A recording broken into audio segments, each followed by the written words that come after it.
Happy Friday, everyone. Let's get into it because the S&P 500 pushed above 7,800 for the first time in history before closing at a new all-time high of 7,799, and the institutional Bitcoin signals keep stacking up. JPMorgan disclosed a $610 million position in BlackRock's Bitcoin ETF. Switzerland's largest bank, UBS, increased its spot Bitcoin ETF holdings by 230% to 90 million, and VanEck said Bitcoin is showing signs of a bottom and may warrant beginning to scale in. So three of the biggest names in global finance all making bullish Bitcoin moves in the same week. The White House will meet with top crypto executives and host a gathering for industry officials next week.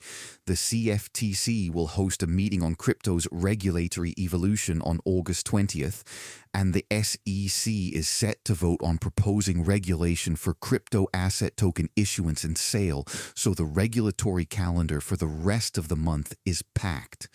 Bitcoin briefly fell back under 63,000, and a Fed official named Hamack called to immediately raise interest rates, adding to the growing chorus of hawks inside the central bank.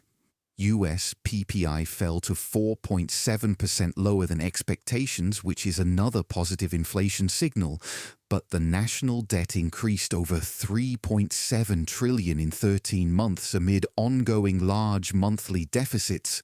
So the government keeps spending at a pace that makes any inflation progress feel fragile.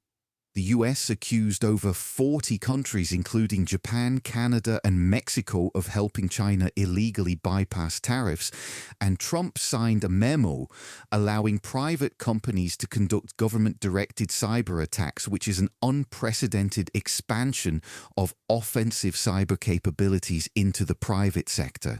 Japan's Metaplanet plans to issue Bitcoin Bitbonds. Nubank crushed earnings with revenue up 50% and net income up 67%, and LG will unveil a next-gen humanoid robot built on NVIDIA's platform. In altcoin news, hardware wallet provider Trezor disclosed that a shipping provider breach exposed customer names, addresses, phones, and emails across 7 countries, which is another security incident hitting the hardware wallet space during an already terrible year for device security. Robinhood Chain is doing over twice the 24-hour NFT volume of Ethereum.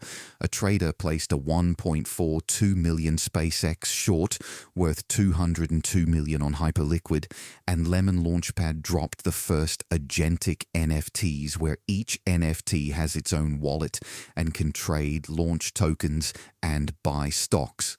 Make sure to follow, and I'll catch you right back here tomorrow.